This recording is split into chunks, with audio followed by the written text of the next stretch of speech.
In 1857, the building which we know as the Red House, Clonliffe House, and 12 acres of land were bought for the tidy sum of £4,040. The property was purchased on the 4th of May 1858 by Dr. Cullen, the Archbishop of Dublin.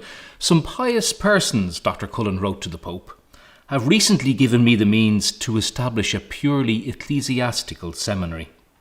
Those persons were Rose and Mary Lawler from Chapelizod. 2 years later, on the 31st of August 1860, Dr. Cullen purchased 11 further acres of land from the estate of the Earl of Blessington, and it's on that land that Clonliffe College is built. And in 1861, Dr. Cullen purchased an adjacent field, just over an acre in size, for just over £1,000, and it's on that site that Archbishop's House is built. And a final acquisition for the entire site came from a donation from Miss Lucy Cahill on the 18th of October 1866, where she donated 5 acres to Dr. Cullen. The seminary of Clonliffe College began in the Red House in 1859, but Dr. Cullen had already decided to build Clonliffe College. The foundation stone was laid on the 3rd of May 1860, and the Freeman's Journal reported, after the final prayers, High Mass in the Pro-Cathedral, the prelates and the clergy left the church in procession and proceeded in carriages to Holy Cross Seminary. In the place where the first stone was laid, a large wooden cross was erected. The Archbishop dedicated the new college and chapel to the service and honour of God in the name of the Holy Cross. The new structure, it says, will be of great extent when completed. Little time was wasted in starting the building of the new college. In 1861, the Irish Builder reported, "The architect of the college was John Burke, who also designed the Mater Hospital. He built a strictly utilitarian structure," they said, "using uncoursed local stone bedded down in lime mortar." One person commented that the facade would be commonplace if it were not for the high perron dominating the great doorway built in a Doric style. Work proceeded quickly, and on the 19th of May 1863, the institution was opened. The cost of the project was in the region of £15,000, and it is said constructed at the private cost of His Grace the Archbishop, who never appealed to his flock for aid. The register for Holy Cross College, Clonliffe, records the names of all those who studied there from 1859 to 1999. This page shows the names of the first students who entered the seminary in September-October 1859. That was in the Red House. The last entry in the register is for June 1999. The total number of students that entered Clonliffe, 2,795. The number from Dublin, city and county, 1,250. The number from the rest of Ireland, 1,469. The number from abroad, 76. One of the first students was from Pittsburgh.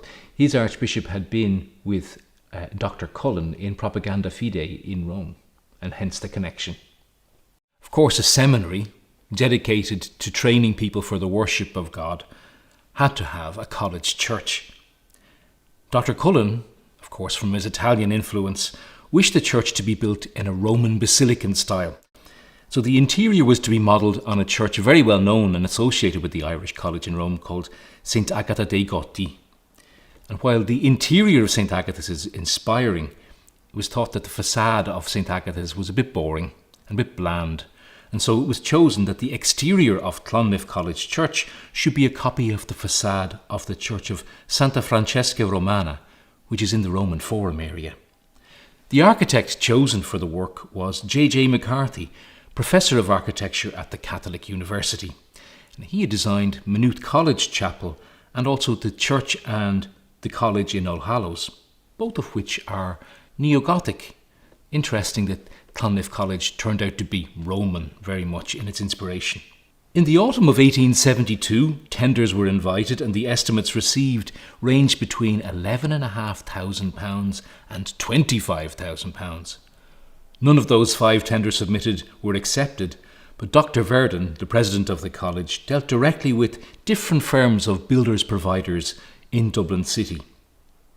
These included Messrs. Sibthorpe, T&C Martin, Brooks Thomas and Dockrell's, well known to Dublin people. For haulage, 2 horses were bought by one of the staff, Father Butterfield, for £13 and 10 guineas. The granite for the building came from Blessington in County Wicklow, and the rough calpstone and the limestone came from quarries from up the road in Finglas. The interior, modelling on the beauty and the style of St. Agatha, featured beautiful pillars of polished red Jura marble, Ionic capitals, bases of white Sicilian marble, and some subplinths of black Galway marble. The Stations of the Cross and the 8 paintings that featured around the interior of the church were the work of a Roman painter, Francesco Gagliardi. Now, Gagliardi was well known because he had decorated the transept of St. Peter's in Rome during the First Vatican Council from 1869 to 1870, which of course Dr. Cullen had attended and participated in prominently. So on the 22nd of July 1874, Dr. Verdon and Gagliardi signed a contract for 8 paintings for the new church. The price was 9,100 lira, equivalent then to £430. Over the arch of the apse there's squinches of St. Peter and St. Andrew with their crosses. The high altar was the work of Luigi Medici, a Roman craftsman, and the 2 side altars were decorated with the bas-relief, gifts from Pope Pius IX to Cardinal Cullen. The organ in the church gallery was built by John White of 72 York Street, a well-known organ builder in the city, and it cost £450. The sculpture on Our Lady's altar side depicts the Sermon on the Mount, again presented to Cardinal Cullen by Pope Pius IX on the 21st of May 1870, after Cullen had made a brilliant speech at the First Vatican Council. The second sculpture in the second side altar depicts St. Peter preaching just after Pentecost. In one corner of the portico leading into the church stands a marble statue of Pope Pius IX, bought by Cardinal Cullen for the church during an international exhibition of 1865 for £750. Opposite it is a statue of Cardinal Cullen by Thomas Farrell, who lived in Stillorgan, and it was commissioned in 1879 and finished in 1881. Art critics declared that Thomas Farrell's statue was much superior to Matani's work as a work of art, according to the Irish Builder in 1882. The facade of the church, modelled on Santa Francesca Romana, blends well with the facade of the college. There are statues on top of Saints Peter and Saints Paul, and on a lower level, Patrick and Lawrence O'Toole. The church was opened on the 3rd of May 1876 and dedicated on the 14th of September 1876, the feast of the Exaltation of the Holy Cross, even to this day. It cost in total £23,775, and Cardinal Cullen's coat of arms remains above the main entrance. On the 14th of September 1876, the feast of the Exaltation of the Holy Cross, the church was solemnly dedicated by His Eminence Alexander Cardinal Franchi, the prefect of the Propaganda. His Eminence Paul Cardinal Cullen, Archbishop of Dublin, the Most Reverend Daniel McGettigan, Archbishop of Armagh, the Most Reverend John McHale, Archbishop of Tuam, and the Most Reverend Thomas Croke, Archbishop of Cashel, and many other bishops and clergy attended. About 200 priests, they estimated, both secular and regular, were also in attendance. So was the Lord Mayor-elect of Dublin, Alderman Tarpey, several MPs, and 1,000 respectable lads from up the road in North Richmond Street, from the Christian Brothers O'Connell schools, were crowded into the grounds. Also present were the Artane Boys Band, founded in 1872. After Mass, the congregation moved outside to assemble in front of the church, and according to the tablet of the day, the scene was most picturesque. The robes of the prelates, the banners of the confraternities, the dense mass of people, the flags fluttering from the parapets and the windows of the college, it said, formed a spectacle of rare beauty. The Reverend T. O'Reilly of the Pro-Cathedral read the document which authorised the papal blessing. It was given by Cardinal Franchi, and there followed a somewhat unliturgical conclusion to the seminary. 3 cheers for the Pope, 3 cheers for Cardinal Franchi, and of course, 3 cheers for Cardinal Cullen. And that evening, the guests were entertained at a dinner in the college by Cardinal Cullen. The relic of the True Cross was given by Pope Pius IX to Cardinal Cullen. It's a piece of exquisite Spanish workmanship, and formerly a gift of Queen Isabella of Spain to the Pope, and is one of the most treasured possessions of the college and indeed of the diocese. The relic used to be exposed for veneration every Friday. 1910 Memories, written in the late 1960s by a priest of Dublin. I will always remember the balmy September evening when I arrived, lonely and disconsolate, at King's Bridge, now Euston Station, on my way to Clonliffe. As I stood on the platform, wilting with embarrassment in the jostling crowd, a more than unusually aggressive Jarvey drove up to me and ordered me to jump in his cab. He put my few possessions into the well of his car, cracked the whip, and soon we were rattling our way towards the north side of the city. The roar of the traffic frightened me. There were no rubber wheels in those days, and a motor car was a curiosity. At last we arrived at the big gate. We went up the avenue, and then the Jarvey turned sharp left. This, I was told afterwards, was wrong. We should have kept straight on. So my first move within the precincts of Clonliffe was wrong, and it wouldn't be my last. Then I got my first look at the college. Long, solid, thoroughly weather-stained. I couldn't believe it was only 50 years old. Beside the college I saw the church. I thought it was beautiful, exactly like something I'd seen in a history textbook at school. Quickly the Jarvey deposited me at the bottom of the steps. A flick of the whip, and he was gone out of my life. Someone was there to take me to my room, where I put on my soutane and beretta. How I came to have them with me puzzles me to this day. I heard footsteps and voices in the corridor, and on impulse rushed out. Of course I knew none of them. We were all strangers, from the 4 corners of Ireland. Then we came down to tea. I noticed we had bowls set before us. For myself, I was not greatly worried what container we got, so long as it was clean. The food was good. At times, not too appetizing. Sometimes for breakfast, a hovis loaf appeared. We thought it was a gift from the gods, to be devoured with relish. Those were the days when a chef ran the kitchen. We did not analyse his qualifications too closely, but I remember how he would assiduously collect the dripping which remained after dinner and sell it. He was a bit of a miser. On this first evening, we had our first lesson in the college. The dean brought us down to the corridor near the oratory and demonstrated the sign of the cross and how to genuflect. Even such simple exercises we found difficult. Gradually, as the days passed, we settled into the routine. Our rooms were comfortable and we slept like logs. The little oratory conduced to piety, and I think we prayed with devotion and attention. Between ourselves, a great camaraderie had cemented us together. Practical jokes were not unknown, but never vicious, or embarrassing, or compromising. The rules stainly forbade smoking or the reading of newspapers. Our chief interest in the outside world was not politics or affairs of the nations, but sport. During our philosophy days, we found the daily walk to and from University College rather tedious, all the way from Clonliffe College to Earlsford Terrace.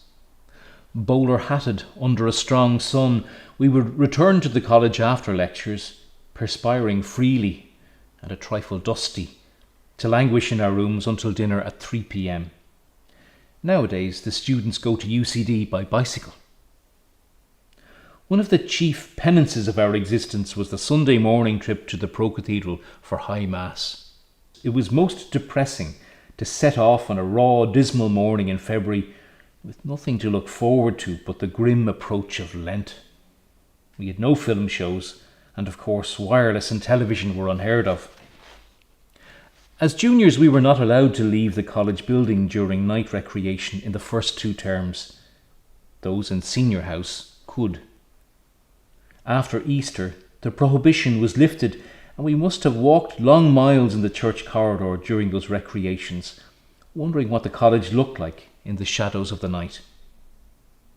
Looking back after 50 years, I must confess that to me the college itself has not changed substantially in outward appearance. Of course, in the 30s the exterior was replastered and given a rejuvenated look.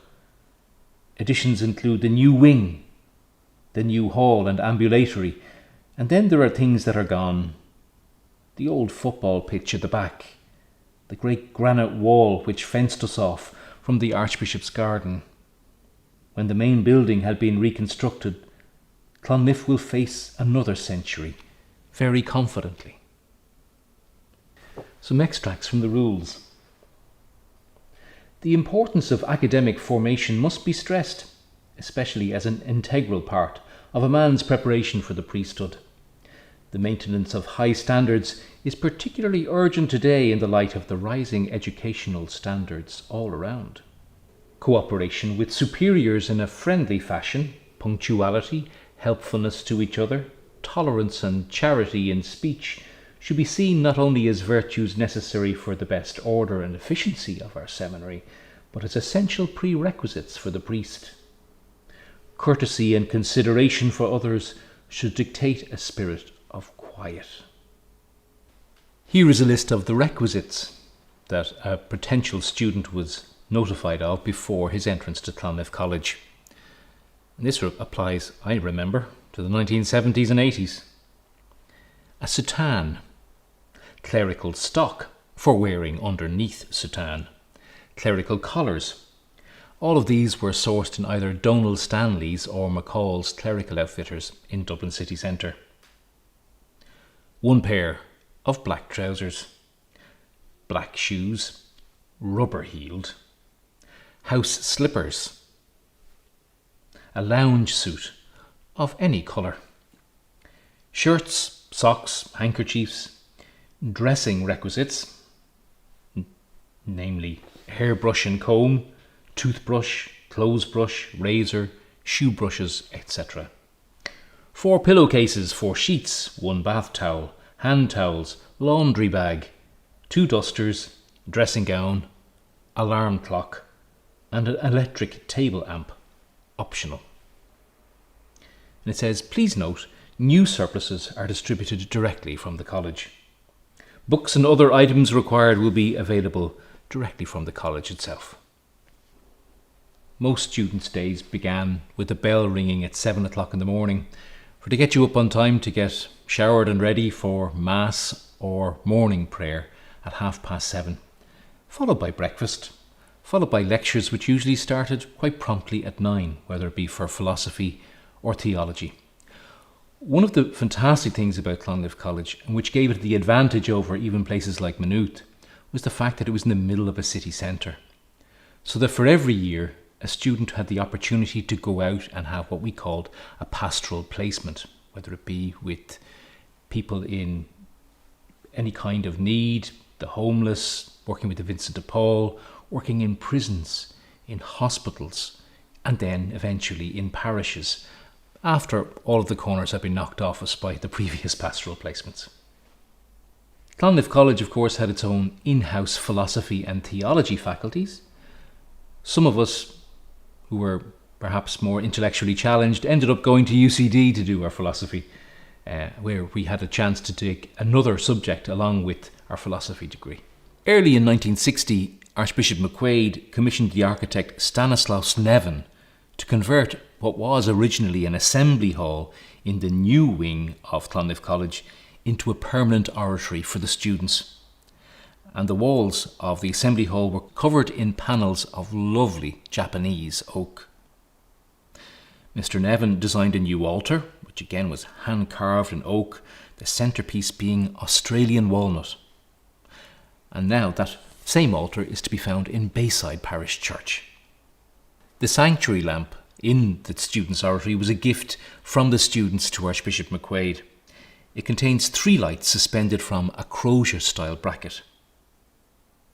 The bracket incorporates a medallion on which is raised the figure of Notre Dame des Bois, a motif taken from the Archbishop's coat of arms. The Archbishop presented a statue of Our Lady and the Child for the new oratory. It's carved in lime wood by an artist from Oberammergau. It had been a gift to the Archbishop by the Jesuits in commemoration of the closing by him on the 4th of July 1960 of the ordinary process and introduction for the cause of the beatification of John Sullivan, a priest of the Society of Jesus and a venerated member of the Irish province. First Mass in the new students' oratory was said by Archbishop McQuaid on Sunday the 23rd of April 1961. Back in 1950 there were around 640,000 Catholics estimated in the Dublin Diocese. That's twice as many as there were when the college was founded. Back then, in the mid-19th century, there were 50 parishes and nearly 250 priests. In 1950, there were 90 parishes and 450 priests. Clonliffe simply wasn't big enough to deal with all of the seminarians necessary for to look after a hugely expanding Archdiocese of Dublin. So accordingly, Dr. McQuaid decided to build a new wing to accommodate an extra 40 students and 6 professors. Work on the new wing commenced in January 1950. Basically, it's made of fireproof concrete. The elevation was plastered with cement and granite sand so that it looks as if it's blending in with the original building. And all around it is an ambulatory, a cloister, which is a bit like a monastic walk place for the students to contemplate in. Here's some memoirs from one of the students of the day. The entire area is humming with activity. There's hardly a square yard of unoccupied ground. Huge mounds of sand and gravel stand within range of the brick builder and the 2 cement mixers. Planks of wood are piled up beside the foundations for use in construction, and beside the homemade bricks there can be seen heaps of smaller bricks which the lorries have been importing these last few days. The path that leads from Archbishop's house around the servants' quarters has now been partly demolished, and in a few days' time things will be all set for the building of the foundations at that end of the area. And here's some further memoirs from the students as they moved to the new wing, which was opened in 1951. The great day has come. We're free to move into the new wing. Immediately the exodus begins. The narrow corridors of the wing are like the narrow streets of Jerusalem, and the students like camels laden with merchandise. We examine and comment upon each other's rooms. In some rooms the women have not yet finished rubbing linseed oil on the floors. Everything is new. Beds, mattresses, blankets. We're as excited as children, and laughter rings out everywhere.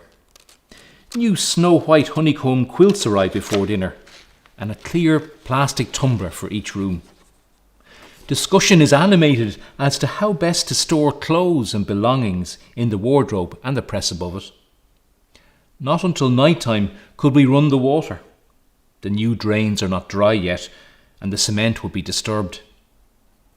Anything showing even the faintest trace of woodworm is forbidden. Plumbers, painters, sandpaperers, electricians are all over the place, finishing odds and ends. We're all enchanted tonight. There are 2 electric floor polishers in a press outside, and a new Hoover vacuum with all its tools. There are no wash basins in the toilets, only 2 presses. The Dean appears from nowhere at intervals to watch progress. and on one occasion is in time to see a brush coming out a door and a student at full speed right behind it. And so to bed after a busy day. But for some, not to sleep in the strange rooms and on new and unfamiliar mattresses. We were assured that Charlie will waken us with a handbell at 7 a.m. Thus ends an historic day in the history of Clonliffe, on the feast of St. Francis of Assisi, the 4th of October 1951.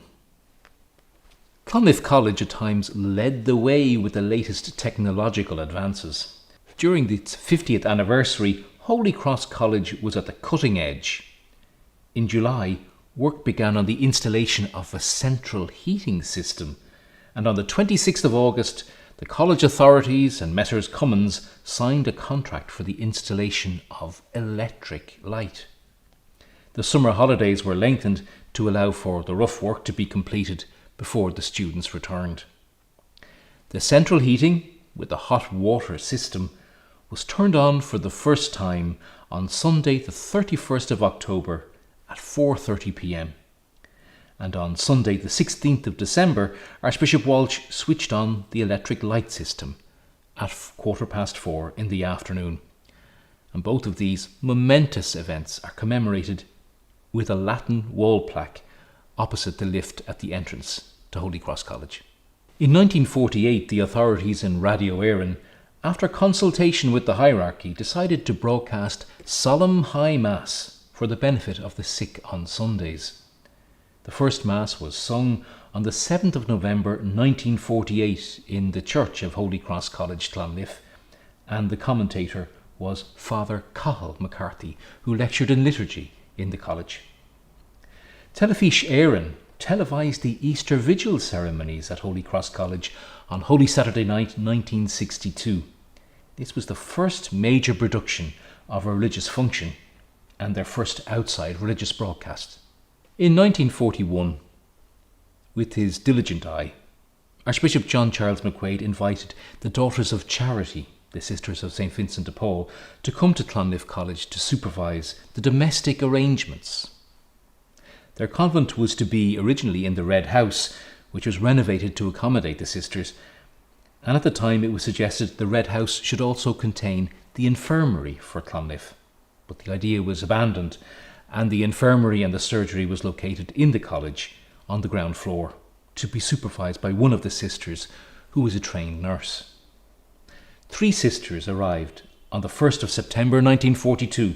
Sister Paul O'Connor, a native of Cork, was the first prioress. In the 70s, 80s and 90s, many of the students remember with fondness Sister Louise, who looked after the kitchen, Sister Bernadette, who looked after the infirmary, to whom students went to for a bit of time out even if they weren't sick, and also Sister Rose, who was immensely kind. Memoirs from 1942 to 43, all about the fall. One second art student fell from the sacristy roof right down to the ground. Initially, it was thought he had died, but he hadn't. It is recorded that the president of the college of the time, Monsignor Dargan, who had rushed out to the scene of the accident, stated, "If he had fallen on any other part of his body other than his head, he would have been killed." Another noble tradition that started in 1947 was the GAA match between the Clonliffe students and Maynooth students, played every year in Clonliffe, usually in January after the students had returned from their Christmas break. The battle was fought on the back pitch, usually in an ideal condition for ecclesiastical sport, nurtured by steady downpours during the preceding weeks. The Maynooth men arrived around 3 o'clock from various directions, and soon after the 2 teams waded out onto the pitch and the mighty game began. Clonliffe were the victors on the first day, and the next 2 years saw the game played on the front pitch, and again were naturally won by the Clonliffe students, who were always big, strong, hefty, muscular giants with twinkling feet and dazzling speed. However, disaster struck in January of 1950 when Maynooth won. Questions of how, why, what on earth happened could be heard ringing around the corridors. Perhaps, though, there was an answer to that question, because The majority of the 1950s Maynooth team had once been members of Clonliffe itself. Clonliffe College and drama. It is a well-known fact that the students of Clonliffe College are a very talented bunch of people. This fact becomes mournfully obvious to the dean and staff between the months of December and February every year. So wrote Richard Brennan. He's referring to the dramatic talents of the students. Plays were a great way of developing skills of communication, creativity, and the joy of working together as a team. The majority of Clonliffe plays were one-act formats and often were comedies. One thinks of The Telephone Call, The Reunion, Spreading the News, all done in 1981, The Matchmaker, done in 1984, and Arsenic and Old Lace in 1988, which was housed in the hall of Coláiste Mhuire on Parnell Square. The Seventh Sin was a morality play written by Father Des Forrestal, and that was done in 1986. It was set in the time of Pope Celestine XIV in 14th century Rome, where each of the Roman cardinals depicts and personifies one of the 7 deadly sins. In 1989, the students got the help of an outside director, Mauro Higgins, who at the time was working with a little-known actor called Brendan Gleeson in Andrews Lane Theatre in town on a play called The Double Bass by Patrick Suskind. She helped us students tackle the seriousness of Death of a Salesman by Arthur Miller, Arthur Miller's adaptation of Henrik Ibsen's An Enemy of the People in 1991, and an ambitious, light-hearted musical adaptation of George Orwell's Animal Farm in 1992. Regulars of our Diocesan archive consider one of the finest productions to have been A Man for All Seasons, based on the life of St. Thomas More. Its director was one Michael G. Nevin, who chose this insightful drama which looked at man's power needs, greed, and determination to be faithful to one's conscientious beliefs. As well as being a seminary, Clonliffe ended up being a hub for major events in diocesan life. Big receptions took place here when a new papal nuncio arrived at the ordination of a new bishop. Also, it featured 3 huge ecclesiastical international events. 1979, it was the hub for all of the activity, the frenetic activity for the visit of Pope John Paul II in September of that year. They only had about 2 months' notice to organise that. It became the hub of the offices in 2012 for the 2012 International Eucharistic Congress, which saw prelates from all over the world visiting us, and also in 2018 when we hosted the World Meeting of Families, which culminated in the papal visit. A thought from one of the students on Friday the 16th of February 1951. I was looking at the new wing this evening in the half-light. No lights are there. The roof is only rafters yet. It struck me how like a ruin it is. Someday it will be a ruin. 100 years, 200 years, I don't know. It may be a bomb or a fire or a builder's hammer or decay, but it will be a ruin. It struck me that just as I looked across from the college, so must some student have looked across at this building from the Red House when it was Clonliffe College, and this block was only half complete. He is dead and turned to dust, whatever he was, though his soul lives. So too my body will be dust, when some student in years to come muses, as he gazes out a window of the new wing, wasting time as I waste it now.